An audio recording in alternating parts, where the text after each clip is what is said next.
chers invités, le progrès en matière de lutte contre le paludisme ralentissent depuis 2017. On se pose même la question s'il n'y a pas un recul des avancées qui ont été notées depuis. L'Afrique continue à porter le fardeau des maladies. Et selon les prévisions et les chiffres de l'OMS, une grande majorité, y compris 90% au minimum des décès liés au paludisme sont sur le continent. Donc, un grand nombre de décès sont attribuables au paludisme, y compris 80% de ces décès des enfants en dessous de l'âge de 5 ans. Selon le rapport 2021, concernant le paludisme dans le monde, les chiffres qu'on aurait connus jusque-là auraient été sous-estimés, ainsi alourdissant le bilan. Des réactions, une riposte transformative et radicale, ainsi qu'une nouvelle façon de faire s'impose pour transformer la situation en Afrique, pour en finir avec le paludisme et sur le continent et dans le monde. Il est important qu'on puisse donc adopter, agrandir les technologies qu'on utilise, agrandir également les programmes de lutte contre le paludisme du niveau local vers le national et le continental. La crise ou la pandémie Covid-19 ne fait qu'exacerber la crise liée au paludisme.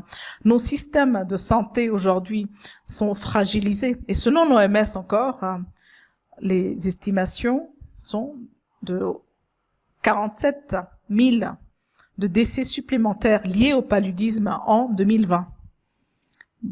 Bien évidemment, ce chiffre est inférieur aux prévisions initiales. Cette situation demeure très angoissante. La plupart des pays africains sont encore très loin des ODD et des objectifs d'éliminer le paludisme.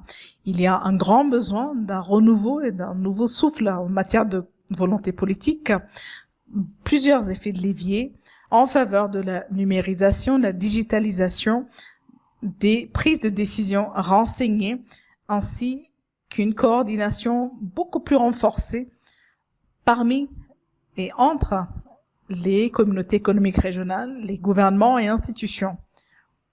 L'une des utilisations les plus réussies de la technologie pour appuyer donc cette lutte contre le paludisme a été jusque-là le déploiement du système DHIS parmi les pays à travers le continent. Le DHIS a véritablement donc révolutionné les données en Afrique et surtout dans le système de santé. La prestation de services de santé aujourd'hui, qu'il s'agisse donc de centres de santé ou encore les agents de santé au niveau des communautés, les pays aujourd'hui continuent donc à digitaliser plusieurs types de données. Il y a là donc un grand tournant dans nos efforts, en sachant bien sûr qu'il faut encore beaucoup plus afin d'appuyer adéquatement la lutte contre le paludisme. Il y a d'autres efforts existants qui donc épaulent les efforts contre le paludisme en guise de reconnaissance. Et son Excellence, le président kényan, M. Uhuru Kenyatta, a donc courageusement décidé du développement d'une plateforme numérique permettant un échange de pratiques. À ce jour, 14 pays participent à cette plateforme, ainsi tout en profitant donc de formations proposées en ligne. Ceci afin de pouvoir donc partager et continuer à appliquer donc les systèmes de notation ou encore à d'autres mesures numériques pour contrôler et éliminer le paludisme. Donc j'encourage tous les pays à se joindre à cette plateforme.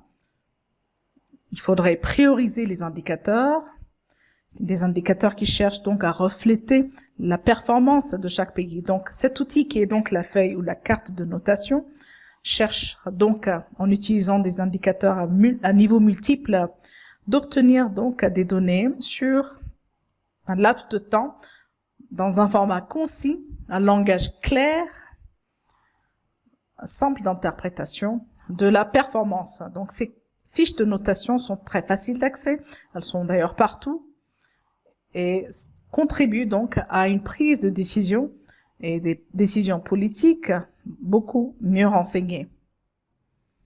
Il y a donc des forums et des plateformes qui deviendraient des communautés, des sociétés, ou encore le secteur privé, qui peuvent très facilement s'allier en faveur de la lutte contre le paludisme. Ces fiches de notation ont joué donc un grand rôle auprès des programmes de lutte contre le paludisme. Donc à travers une variété de zones géographiques et en identifiant donc plusieurs indicateurs et plusieurs domaines dans le centre de santé, une façon de cibler les ressources et d'allouer ces ressources là où on en a le plus besoin, de telle façon à ce qu'il y ait un impact le plus important. Donc l'utilisation au niveau régional, et aujourd'hui, sachez qu'ALMA soutient l'utilisation de ces fiches de notation en Afrique australe, en Afrique centrale, en Afrique de l'Ouest également. Les réussites, ou en tout cas les pays qui ont utilisé donc ces fiches avec succès, peuvent aujourd'hui partager donc leurs bonnes pratiques sur une plateforme libre. Ce même système propose la prestation de services de conseil gratuits pour améliorer l'efficacité au niveau de stratégie de programmation et de prise en compte de parties prenantes multiples.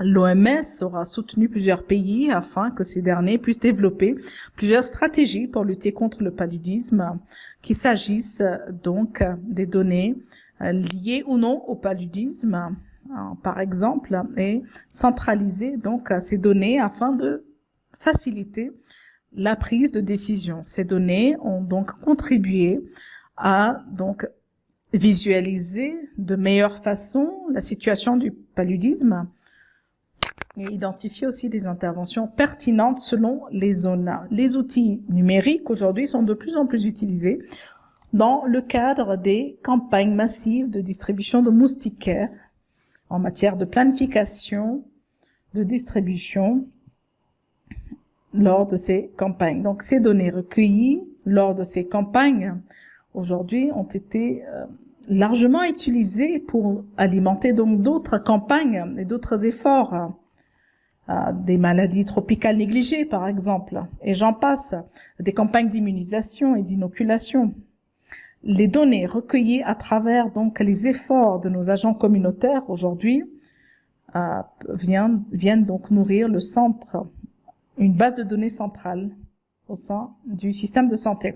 Aujourd'hui, on aurait sérieusement besoin donc de programmes basé sur les technologies.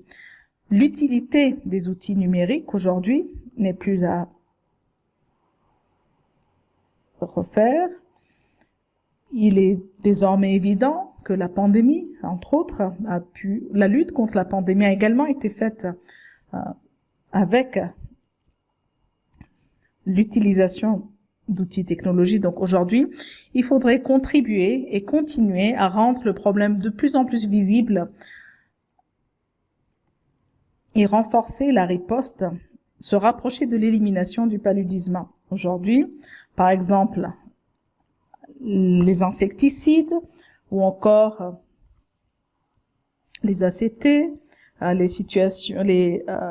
les produits donc antiparasites, ou des outils communs comme les RDT. Donc, les technologies vont donc nous permettre d'effectuer un suivi plus efficace dans l'utilisation des outils classiques jusqu'aujourd'hui. Il faudrait en plus composer avec les changements climatiques qui jouent un rôle dans nos efforts de contrôle du paludisme.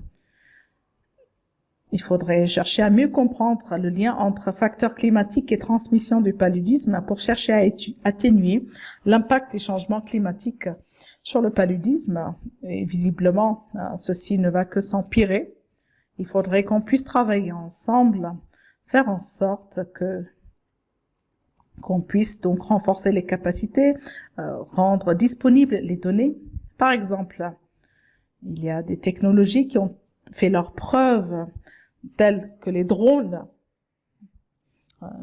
qui aujourd'hui permettent d'identifier les sites de reproduction de vecteurs, par exemple. Ceci dit, cette technologie reste très onéreuse et beaucoup trop ciblée pour envisager un déploiement à travers tout le continent africain.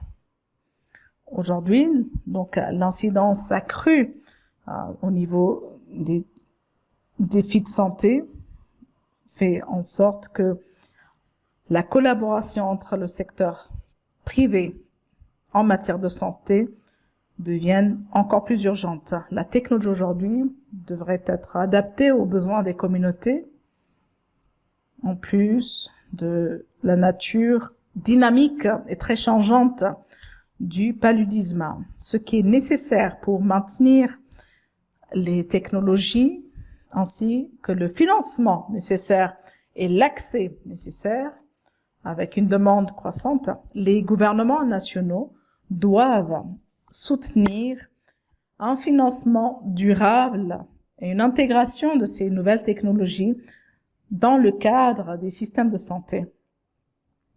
Avec le soutien du secteur privé aussi, ainsi que de la communauté internationale, le financement devrait être disponible afin d'avancer l'innovation.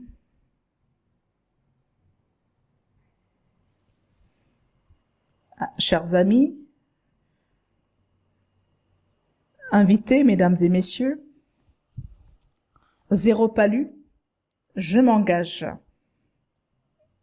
Nous sommes tous engagés et merci de votre attention.